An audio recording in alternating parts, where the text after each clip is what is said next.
Hello, and welcome to Dreamleapers Inspiration. I'm your host, Harriet Cole. So honored to be with you today. Wow, today is a special day for me because it's the day after my birthday.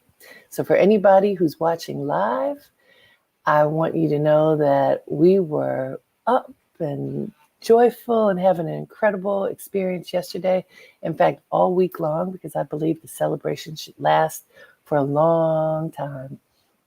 And I know that it is important to mark how many turns around the sun. Maybe not how many, but the fact that you have a turn around the sun. And it takes a year for you to go around the sun and come back to the point or come to the new point on your journey. So for me, it's been significant because literally in 2020, the world changed right around my birthday. Hey, everybody, welcome, welcome, welcome, welcome. I'm just talking about the fact that for anybody watching live, today is the day after my birthday, and I had an amazing birthday. And I'm just remembering last year in 2020, on my birthday, March 14th, there was an incredible plan. My wonderful protege, Elaine Welteroth, and I were supposed to be in conversation at the Apollo Women of the World conference. We expected a full house. I think they hold 1,500 people. And we were going to be in conversation on my birthday, which was going to be this incredible gift. And everything got shut down. Do you all remember that? The whole world got shut down the day before. Because of COVID, protocols went in place to say, go home, stay home, quarantine. This is how we can prayerfully survive and hopefully thrive. And as we know, many have not thrived. Many have perished. More than 500,000 people have lost their lives. Many more have been struck by the illness, by loss of businesses, of work, all the different things that have occurred. But at that pivot point, for me, it was a lost opportunity to bring some sunshine and joy through conversation with dear Elaine. This has been an incredible year. I often talk about how do we make our lives count and what are we doing to ensure that each and every day we consciously make a decision that can further our own greatness and others. And I believe that to my core. That's why Dreamleapers exists and why this particular broadcast exists to inspire us. And I started this a couple weeks after we were at home and realizing we were disconnected from each other physically, but that I wanted to create a connection where people who choose to be inspired could come together. And in the early days, I did one Monday through Friday for weeks and weeks. And then we moved to twice a week and now once a week. And now it's available as a podcast. Things evolve over time. I got a call on Saturday. And I'm not going to recommend this. I don't even know how my phone number is listed publicly. But anyhow, I was sitting in the nail salon getting ready for my soiree that I had yesterday. And my phone rang and I answered it. And a lovely voice came on the phone. And it was a woman whom I do not know, who has been listening to these Dreamleapers Inspiration broadcasts. And she found my number and said that there was a broadcast that we did recently that really touched her heart. And she has been listening to it. She said she listened to the broadcast at least 4 times recently, because it just was from a week or so ago.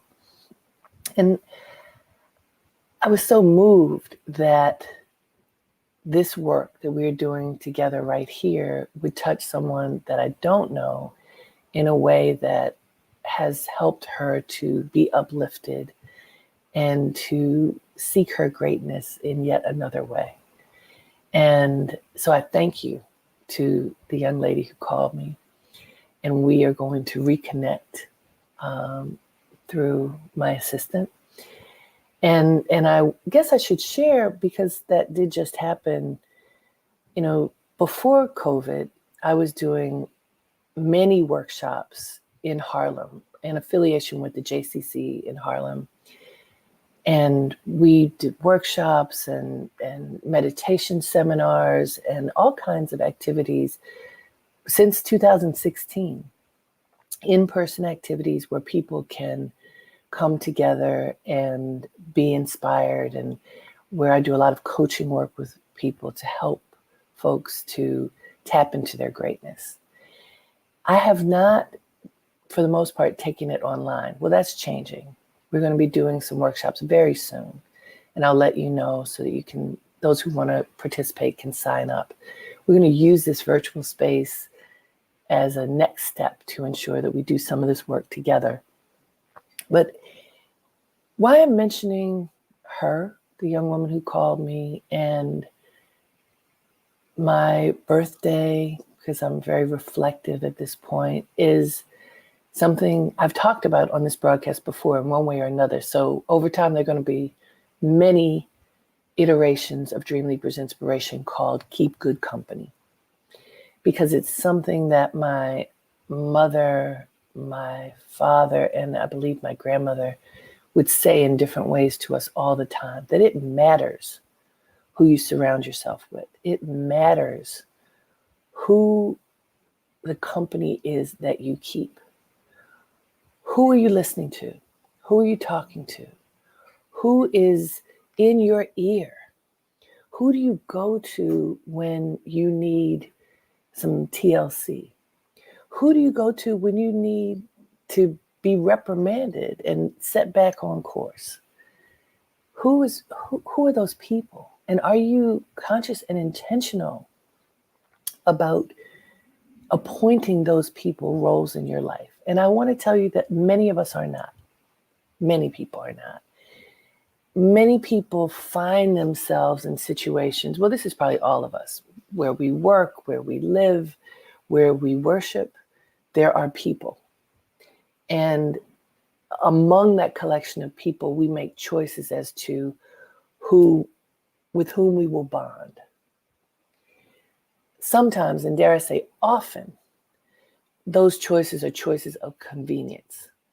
The people that sit next to us at a desk become our good friends, sometimes become our spouses, our partners. The people we serve on the choir with, or wherever we work, wherever we go to the playground, whatever your life is, the people who come into your orbit and whom you notice often end up being invited into the inner circle. And I want to ask you, as you look at the collection of people who are part of your inner circle, who are part of your orbit, the people you value, I'm going to ask you a tough question. Should they be there? Should they be there? Are they deserving of being in your inner circle? It's an excellent question, kind of a hard question for some people to answer, because sometimes we bring folks in and we let them all the way into our heart before they have proven that they deserve to be there. And I have made the mistake, and some of you who know me and who've listened to these broadcasts over time know, because I've told stories about this before, I've made the mistake of blaming someone I invited unconsciously into my inner circle, blaming them for hurting my feelings or just not treating me right. And guess what? That's my fault. You can't get into my inner circle unless I let you in, right? Not possible. But sometimes we just leave the door wide open. Come on in. Come on in. Have you done that? See, when I was growing up, my parents were so strict. and my father, Judge Cole, who was born on January 1st, we would have parties at our house in Baltimore for New Year's Eve. And whenever we had parties, there was a guest list. And the only people who were invited to come in were people on the list. Now, even if Daddy knew you, that didn't mean you got in if you weren't on the list. So you don't show up unless you're invited. And he was very conscious and intentional about making that list. And because they often had parties, it didn't mean he was excluding people that he didn't like, but he curated the party. And this particular event was to have these people, and another was to have other folk. And I remember talking to him about this because I was like, Daddy, what if somebody comes who's part of our world and they weren't invited? He says, they don't get to come in. He was so clear. He was crystal clear about creating boundaries about who gets welcomed in and who doesn't, and for what purposes and at what depth. I thought he was very strict because he was. But because he was strict, he did not make the mistake that many people make of just leaving the doors open. Come on in, the more the merrier. And it didn't mean that it wasn't a big party. And, I'm using party as a metaphor. I just had a big party yesterday where a lot of people came. But I didn't just hold the door open and say, everybody who wants to come can come. It was carefully curated. Carefully curated because I consciously wanted a certain group of people to be there. How do you curate your life? Think about it. Who do you allow into your life? And how deeply into your life do you allow them to come? This is such an important fundamental question that I think many of us do not ask ourselves. And then we end up making bad decisions that hurt us and others. And we end up usually blaming it on others. So a story that I've told before, but I want to share now. I became close by convenience with someone I very much like. So I like her very much. I still like her very much. But this woman is kind of gruff. Her tone is sharp and gruff and just sharp.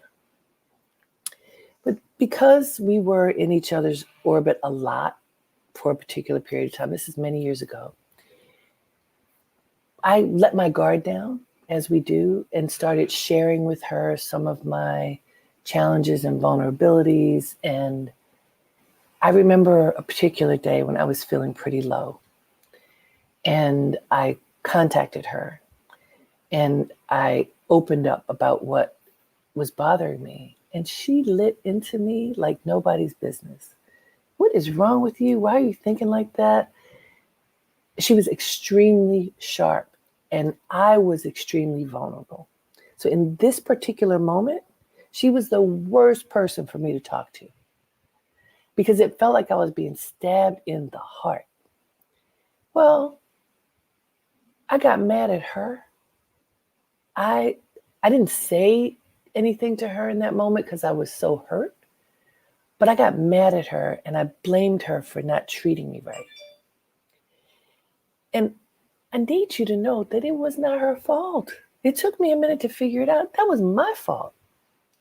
I'm the one who let her all the way into the deepest crevices of my heart with what I was dealing with. And I shouldn't have done that. She had not proven that she knew how to tend to my heart. That didn't have to be her job. But I was giving her the job to be tender with me, to hear what I was going through, to be able to give me her perspective in a way that I could hear it in that moment. She didn't sign up for that.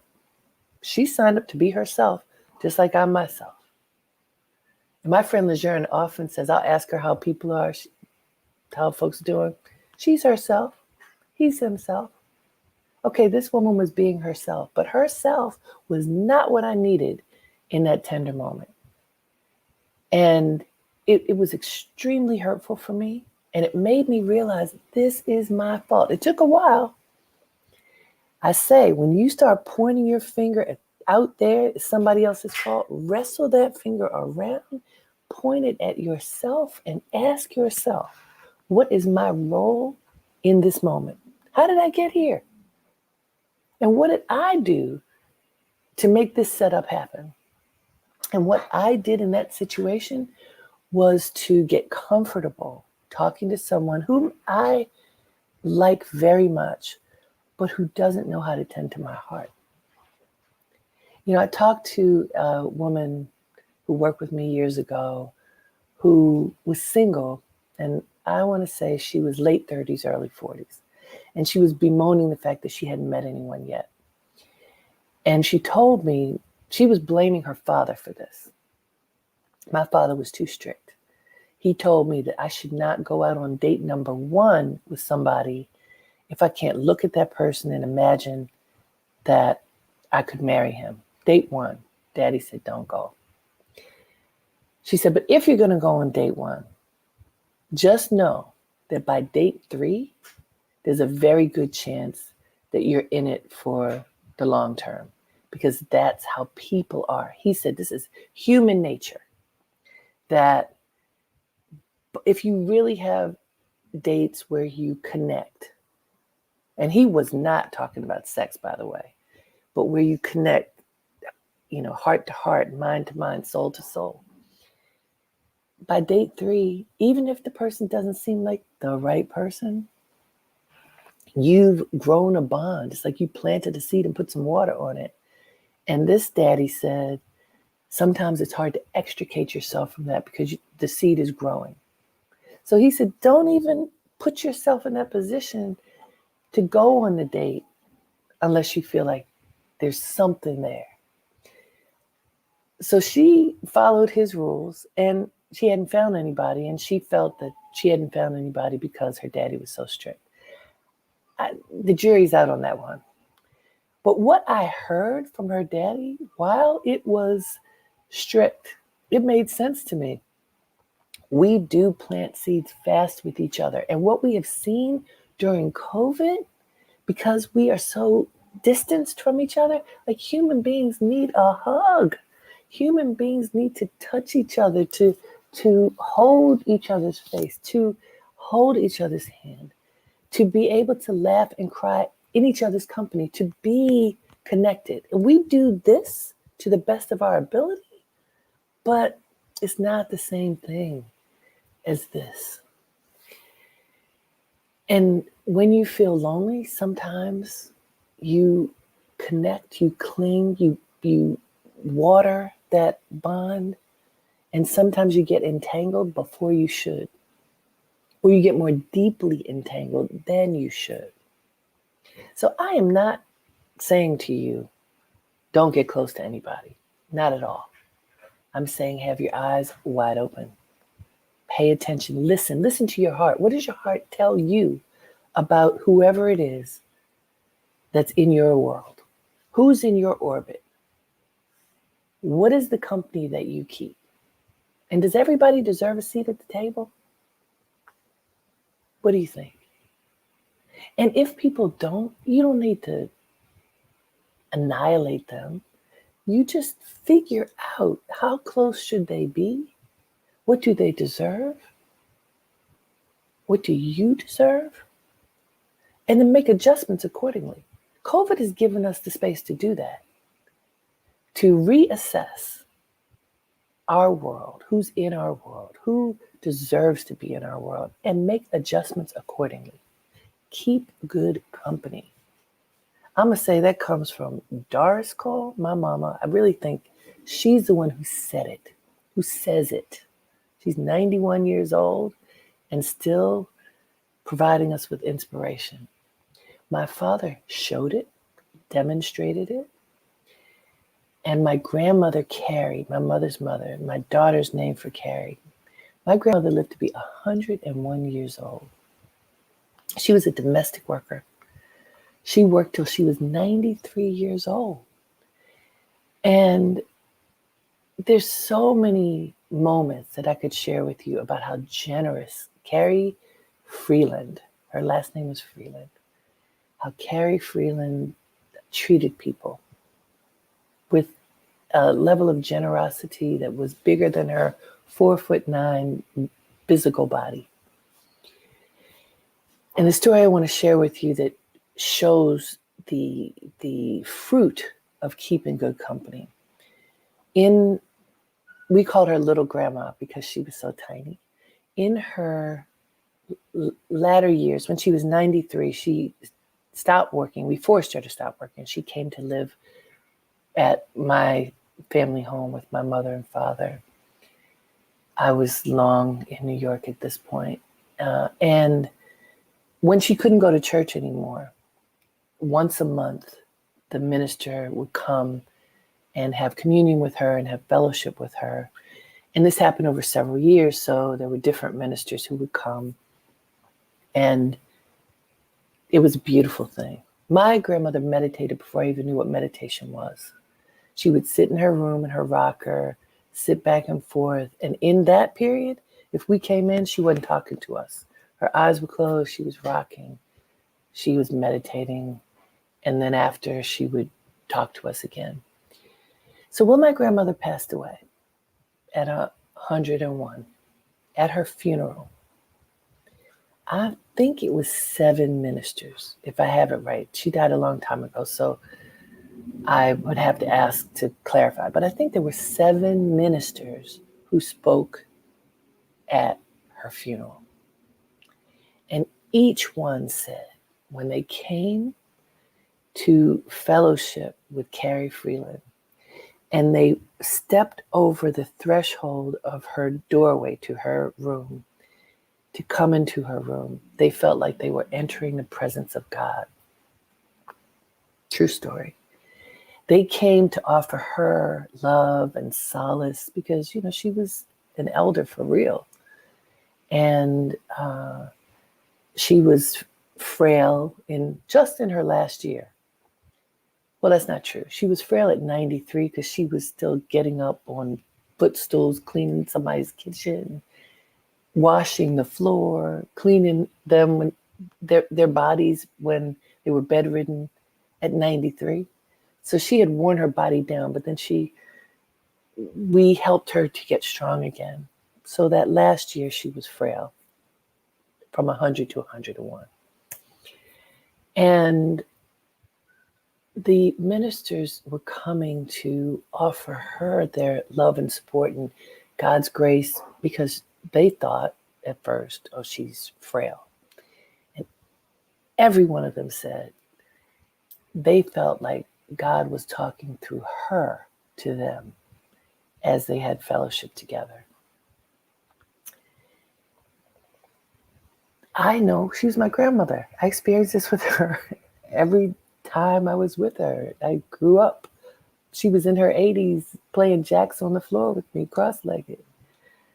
She was a phenomenal woman, and she illustrated through her actions what it meant to keep good company. She was so in alignment with the Spirit of God inside of her being that it emanated from her all the time. We all have that inside of us. That is what I've been taught, that God dwells within you as you. I learned that from the meditation master named Baba Muktananda. God dwells within you as you. If you believe that God just lives inside of your being. And if you allow that pulsation of God in you to connect to the pulsation of God in others, what happens? Then you are keeping excellent company because you are having a God-to-God connection, heart to heart. All the other stuff goes away. And you're in this spiritual place where it's just God. Because that pure aspect of you is in communion with the pure aspect of the one you're with. I want to tell you, whenever that happens, it's like you melt. Whatever construct you think defines you and puts boundaries around you melts. And then you're just there in this space of grace and peace and love and eternity. And in that space, that's where creativity resides. And all kinds of amazing things can happen. I know it because it's happened for me again and again and again. I know it because just yesterday at this virtual gathering that we had for my sweet 60, when I decided that I was going to fully embrace the fact that I've stepped into the space of elder, and the love that I experienced that was showered on me and all of those gathered was really just, we were in that space. We were in that God to God space, all of us. And it was really powerful. All of us could be vulnerable together because there was trust. My world has people from every corner of different spaces. And we often only come together when it's a party. I think I learned that from my daddy, making those New Year's Eve parties. And this moment was so powerful for me, and I think for others, because we were able to join together across the Great Divide. There were people there from 3 different continents and all over the United States who came to share love. And it was, to me, it was like this virtual space was throbbing with love and pure love. The best company was gathered. And even for those who weren't physically present, that love kind of throbbed outward, which is why I'm sharing it with you now, because love doesn't have to be contained. Love should be shared. It can be shared. It should be shared. Keep good company. When you do it, the right people are in your life. The right people can be there to help you tend to your soul in those vulnerable moments, which we all have. We can feel safe, that we're safe enough to take the mask off, to allow ourselves to be seen. If we need to be buoyed up and we've chosen well, we're in the right company of people who will love us and tell us the truth in ways that we can hear. I know this to be true because I've witnessed it in my own life countless times, and I've witnessed it in the lives of many people that I know and who've touched me or who I've touched in one way or another over time. In order to get that house in order, that friend house, the good company house, you have to make an assessment. Who's there? Who represents your collection of folk, your company? Go through the list. Look at each of them. Who's there? The people who are there, do they belong there? And do they belong in a place where they are? So some people are on outer circle because they're new in your life, or maybe they've been there for a long time and you know you don't want them too close. You like them, but they don't get to be too close. That could be people who talk too much, who don't listen. The ones who don't listen is difficult for me. Who never listen to you, who just want to hear themselves talk. They get to be out here for me. The ones who get to be really close in for me are the ones who tell me the truth the way that I can hear it and receive it. A lot of people tell you the truth. A lot of people don't tell you the truth. So the ones who don't tell you the truth, I have no time for them. But some people tell you the truth and it's just too hard because it's like they're hammering it home or however you receive it. I'm sensitive, so I need it in a particular way. Some people don't need it the way I do, by the way. Some people want it straight, no chaser. And if they get it with too much sugar on it, it makes them sick. So no, you have to figure out how you want to receive information. And then who's in that circle and who you allow all the way in. So you figure out who gets to be here, who gets to be here, who gets to be here.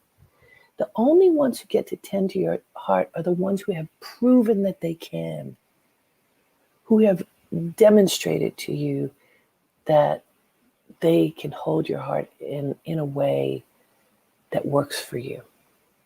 And if you've allowed somebody in who doesn't belong there, you don't have to kick them out and say, I'm done with you. You just can regulate the frequency with which you talk to each other. You can choose not to talk about things that are just not allowed for that dynamic. You can change the subject when they start talking about things that are off limits. You can say, I don't want to talk about that with you anymore. You can say, if our interaction continues in this way, I'm going to have to step back because this relationship is not healthy for me anymore. You can say that. What you don't want to say is, I can't stand you. You get on my nerves. I've put up with you for all these years. And then you go through your laundry list of hurts. That is unkind and unnecessary. Own your role in the relationship. You don't have to explain it all to the person. You can just decide this is how far you get in from now on. So here's the assignment. Because I believe in homework. It's the homework for our life. This homework for your life. Make your list. Who is part of your company? Who are the people who you talk to regularly, who you communicate with regularly, who have your ear? Who are the people you believe have your heart? Write their names down. Who are they? Write down everybody you could think of. And I say that because, again, I just had this party and there were people I haven't talked to in years whom I love and they were present. And we just picked right back up where we were. And then there are other people who you haven't talked to for a long time and they might be like, where have you been? Why haven't you called me? They aren't on my list anymore. I don't have to have them on the list. Norma Kamali, the fashion designer, told me that she's 75 now, which is amazing. And she told me that she decided long ago that the gift of age, the gift of wisdom is, I don't have to even think about what other folks think or feel as it relates to what I do. And she's one of the kindest people on the planet. So it's not being rude. It's just, I get to do what I want. I get to be my full self. And if other folks don't like it, it's okay. Of course that's true. But we often feel the burden of having to live up to whatever expectations folks have of us. What are our expectations of ourselves? But anyway, I digress. Who's on your list? Who's part of your company? Make an exhaustive list and then assess the list. As you assess your list, what I want you to do is put a check next to the people who you feel close to. Who do you feel close to? Put an X next to the people you really don't feel close to. Then examine that. And then go back and put a second check next to the people who you trust to tend to your heart. And I want you to know that should be a short list. Who are the people you trust to tend to your heart? My mother used to tell us that you're lucky if you have true friends equaling one hand. 5 people, you're lucky. And my mother has friends from her oldest friend, longest relationship friend, since she was 4. They are 91. My mother has more than 5 very close friends who are still alive. It's amazing. So she's extra blessed because she's got more than 5.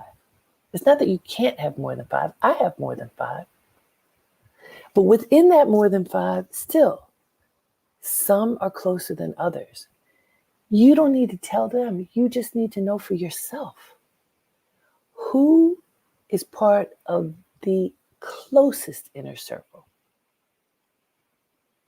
And then here's another thing. And so you check that off. And then who is right for a particular moment?